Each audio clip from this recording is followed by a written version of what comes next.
910. Going to go over some of the controls and features here. It's a regular key start. Turn it on part way, it'll go through its regular startup procedure. I'm not going to start it quite yet, just so it's not quite so noisy. Go over some of the controls. We've got light switch. This is your dimmer for your panel switch. Cruise control, set and resume for cruise. This is your wiper control, high, low, push it to turn it off. If you push this in, it'll turn the wash on and also do your delay. This right here is your airbag dump for the rear airbags. If you push the switch up and then hit the switch, the rear airbags will dump. Push it in and your airbags will come back up to level. On this side over here, you've got your air brake controls, you've got your transmission. It drives just like Engine 91 or Tender 194. Neutral, reverse, drive, just leave mode, and up and down alone, just drive it in automatic mode. If for some reason you switch it to a different manual mode and you can't figure it out, stop it, turn the vehicle off, let it sit, turn it back on, and it should go back to its normal automatic mode. Over here, there are two switches. Here, this is your interlock for your rear axles. Same thing, you push the little switch up and then push the switch forward, and your inner axle light will kick on right there. Push it down to turn it off.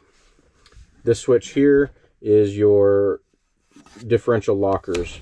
Push that in, these two lights will illuminate down here. Rear diff lock, front wheel drive diff lock.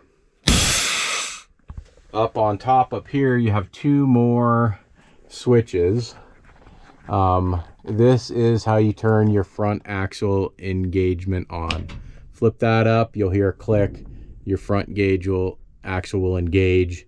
It may take a second for it to kick on or kick out. This is your low-high range. This happens back in the transmission.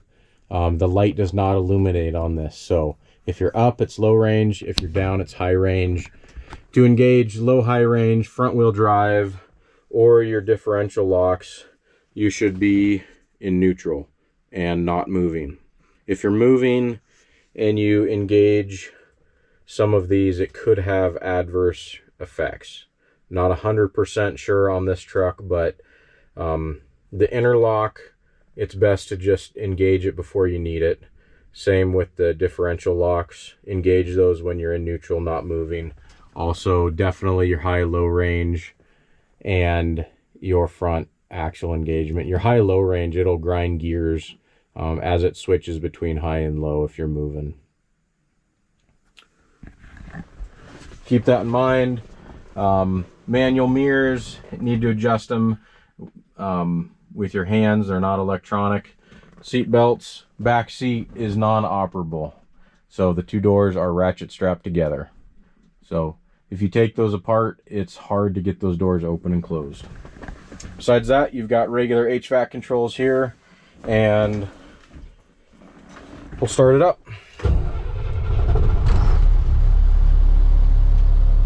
Oil pressure, water temperature, RPMs, speed, fuel gauge, and then your two air systems. So watch your air. It does have air brakes.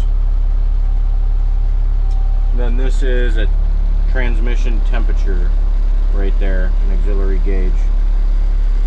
So when you get back to the station, be sure you're in neutral. Be sure you engage your parking brake. Let it spool down a little bit, turn it off, and then be sure you hook up the battery tender to it and make sure the batteries are charged.